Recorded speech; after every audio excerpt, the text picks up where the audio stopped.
I've been chasing storms since I've had a driver's license, but I've never really done it professionally or to try to get video footage like most storm chasers do. This year, I figured I'd give it a shot since I had the opportunity, and it didn't go as I expected.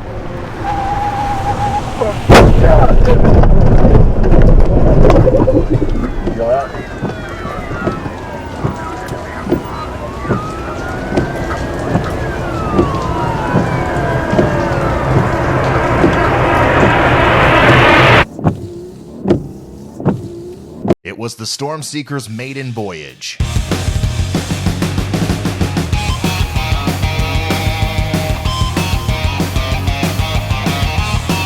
Me and my driver Austin left the hills of eastern Kentucky, and over the course of 2 days we arrived somewhere near Altus, Oklahoma. Conveniently, several miles to our south, a monster supercell thunderstorm was forming and headed right in our direction. We're currently barreling down the road to Vernon, Texas, as a monster tornado is on the ground right now. This is honestly some of the best radar imagery I've seen in a long time. Here we are.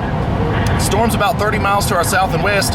We're gonna try to drop south and intercept it. Big monster tornado on the ground back there somewhere right now. If it stays with us, we're gonna see it. They just issued a new tornado warning.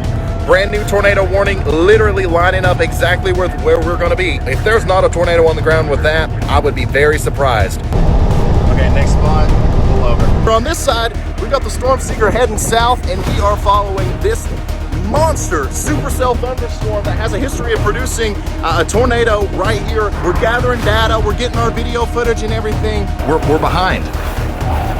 We should have done all this earlier. We're preparing for an intercept. Actually, if we didn't move right now, and this kept producing a tornado, the tornado wouldn't move over this area right here. So we're not gonna stay right here. We're gonna go up a little bit. This thing's getting ready to drop a tornado, and we're gonna have it live here. I think we've got a good connection. Absolutely incredible. First storm chase for the Storm Seeker. Even if we don't see an actual tornado out of this storm, I'm gonna call this successful. You can see the whole storm spinning. The inflow is strong, and it's moist, and it's warm. This right here is our rotating mesocyclone. Oh my God, you can see the rotation in it from here. We're gonna have to get out of here.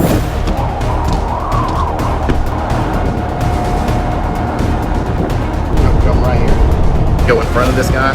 Make sure we're on top of this hill. Don't go too far in front of it. We've got rapid rotation on the surface here. This thing's gonna do it. Whatever this is coming right at us.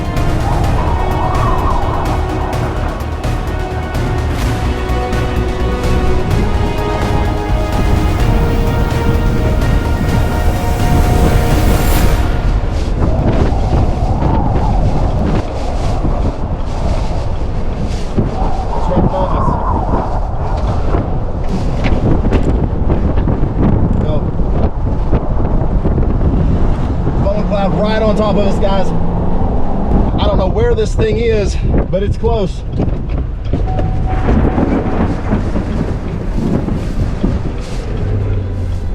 The storm never produced another tornado as it crossed our path. However, it did spin up several funnel clouds, including one anticyclonic funnel cloud. It's the first one I've ever seen in my life.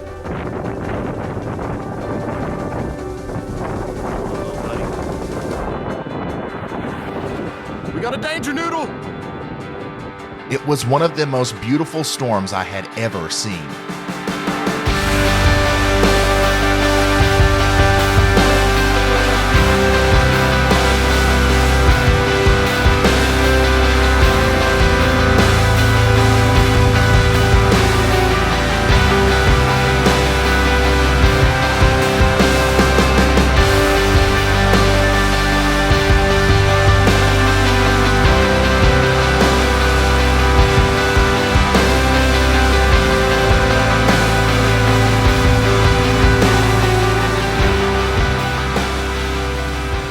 After that, we decided to go eat at the Cracker Barrel.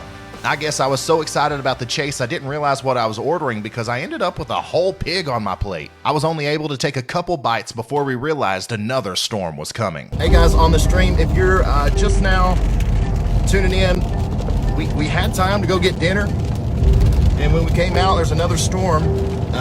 just north of Wichita Falls. That is rotating. Yeah, tornado warning was just issued for this storm that we're on. This is what we're looking at. Can I zoom on live? Yeah. Another monster supercell storm. The following impacts are expected. People and animals outdoors will be injured. Expect hail damage to roofs, siding, windows, and vehicles. Whoa. This one had decent rotation and we positioned ourselves really well once again, but it was mostly a flashy rainmaker. Can you see me? At this point, it was getting dark, so I decided it was time to get a hotel and get repositioned for more storm chasing the next day. I mean, I think we're gonna spend the night somewhere around Abilene. Somewhere around Abilene, Texas. Since we were completely finished storm chasing, I turned off all the cameras in the vehicle except for one, and I pointed the GPS at Abilene, Texas initially, but I quickly changed my mind after realizing it was going to take another 3 hours to get there, and we were possibly going to encounter multiple severe thunderstorms along the way. So then I changed the GPS again back at Wichita Falls and began trying to book a hotel. This took us down a pretty well-maintained, straight, low-traffic highway where the speed limit was 60 miles per hour. We were on this road for about 10 miles, encountering no stop signs, no reduced speed limit signs, or even any oncoming traffic until around 8:58 p.m. Now, what you're about to see is what happened from my perspective. This isn't what actually happened. This is just how I experienced it. I'm looking down at my phone, trying to book a hotel. We're cruising down this empty highway, and we're getting closer to Wichita Falls. Next thing I know, I get a glimpse of headlights. I look up, and I see this.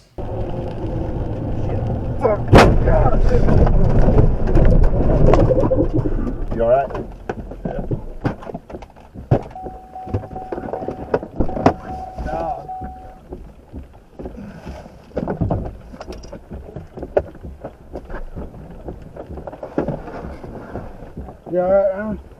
Honestly, a lot of what happened next is a blur.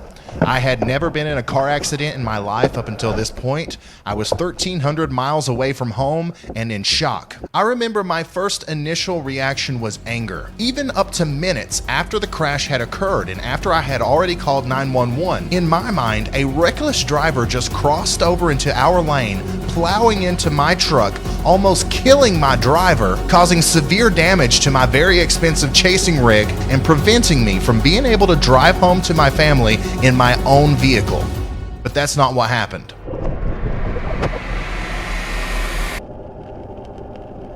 Did you catch that?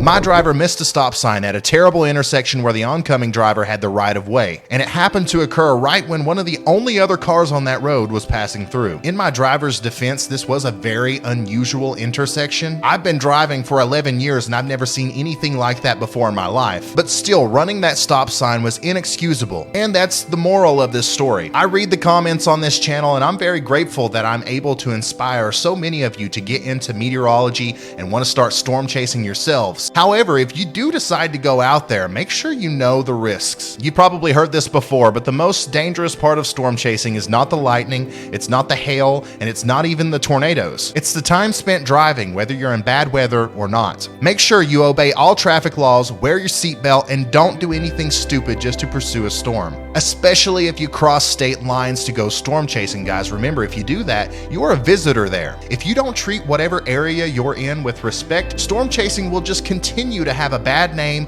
will continue to be ragged on, and eventually we may not even be able to do it. And just know that accidents can happen to anyone. Experienced drivers, new drivers, drivers that aren't looking at their phones, and you can all end up in a situation where an accident is inevitable. According to officials on the scene, no one was hurt during the accident.